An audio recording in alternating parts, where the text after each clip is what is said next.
This past live stream was pretty dope. We finally got to see a 40-man raid, a full party of 8, and how Ashes of Creation is staying ahead of the curve with how they continue to innovate. I think this is exactly what the community needed after this super long month. So, starting off, we did have a full party that consisted of 8 different players, but we didn't have the rogue and summoner since they haven't been shown yet. We had 2 clerics, 2 fighters, mage, tank, ranger, and a bard. The group composition is looking real nice, so I can only imagine what it's gonna look like once we actually do get the summoner and rogue. The group opened up and we're at the entrance of the Citadel of Steel Bloom. Several updates have been made to the UI, and I really believe as we continue on watching this game develop, it's coming into its own style. Now, maybe I'm just watching a lot of Ashes of Creation content, but it seems like every so often they do something, whether it be the lighting, character design, or some arbitrary feature that pushes them into their own lane even more. We recently found out that Ashes of Creation is going to have a rating of mature, so I think this is playing a role in how they're choosing to display their game.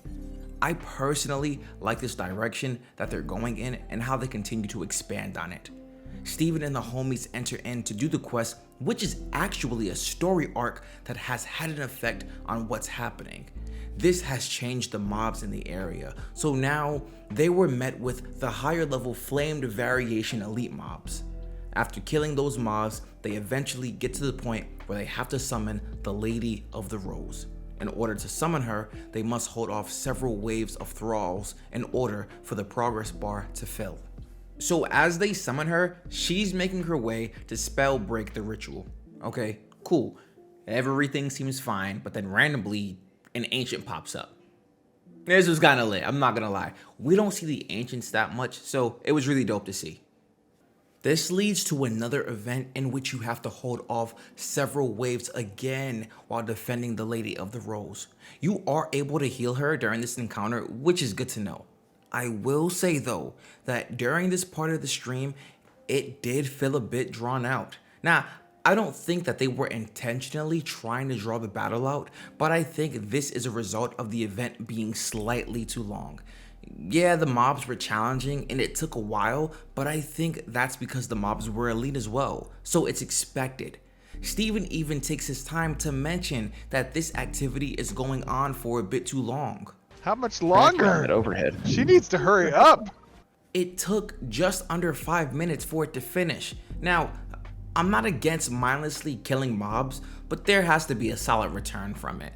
If this is gonna be the go-to type of activity every time for events similar to this, I think it could get boring and dull pretty quick. They end up finishing the wave and Steven grabs the relic, called the Orb of Ultimate Essence. Alright, so for some reason Firebrand gets upset that Steven takes the relic, which is actually the egg. I mean, I don't think it's that big of a deal to be upset over, but I mean, I'm not a dragon. What? So what does any normal dragon do? Pulls up to the block, right? So boom, Steven and the homies, they're face to face with Firebrand. What do? Give up the relic or fight to the death, knowing they can't win. Or wait for 32 more players to pull up and settle the score. Yes, sir, the cavalry's here. And his name is John C.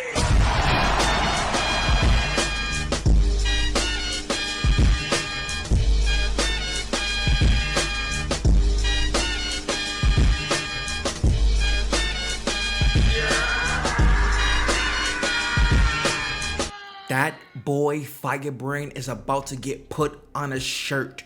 This is our first time seeing a 40-man raid group. We got pretty close during the Node War showcase, but it didn't quite hit 40. There was another small update, as in the Node War showcase, player nameplates, health, and mana were in a green box with a blue stripe under it. There's usually a difference that's optional to have for different classes, showing different colors. But that's exactly what we got to see today, which was a nice little surprise. Now, it's not huge, but I think most players can agree with wanting to be able to have any deeper level of customization. The battle was fun to watch, Firebrand was pretty active, and I really enjoyed how he utilized his flight in his attack rotations. A lot of players were getting dropped left and right, and I believe that if Steven didn't have his GM powers on, this really might have been undoable. So during the 2 mock stream, a lot of people were saying that the content was easy. I think that's okay for the live streams because the goal of the live streams isn't to showcase how hard the content actually is, but rather to showcase the content. I say that to say this. I really am interested in seeing what a normal fight with Firebrand would look like.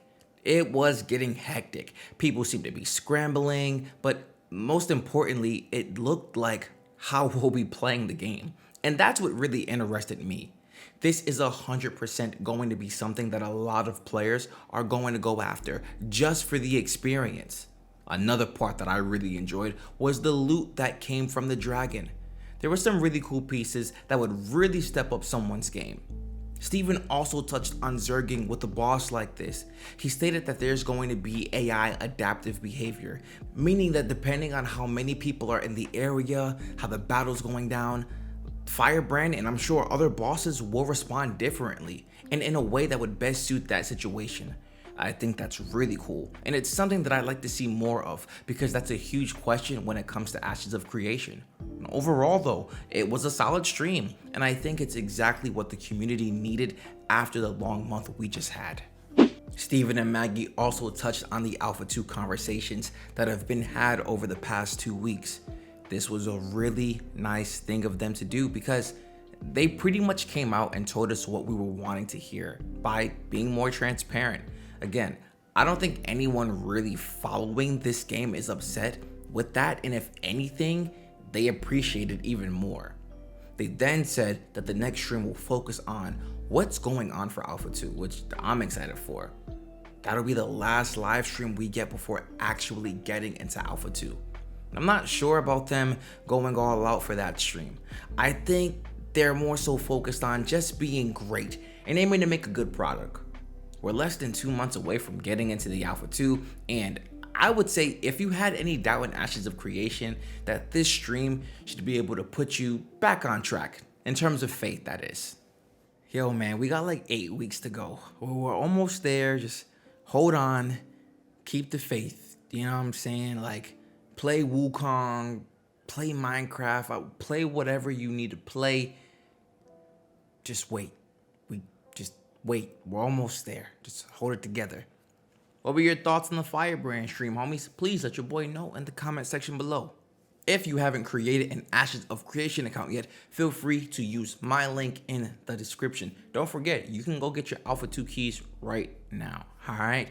If you are looking for a community or guild to join, now is the time. Come on, rock out with us. If you want to stay up to date with me, feel free to follow me on X and Twitch, where I stream the live monthly updates, and I stream every Friday at 7 p.m. Eastern Time. I'll talk to you guys soon. Take care.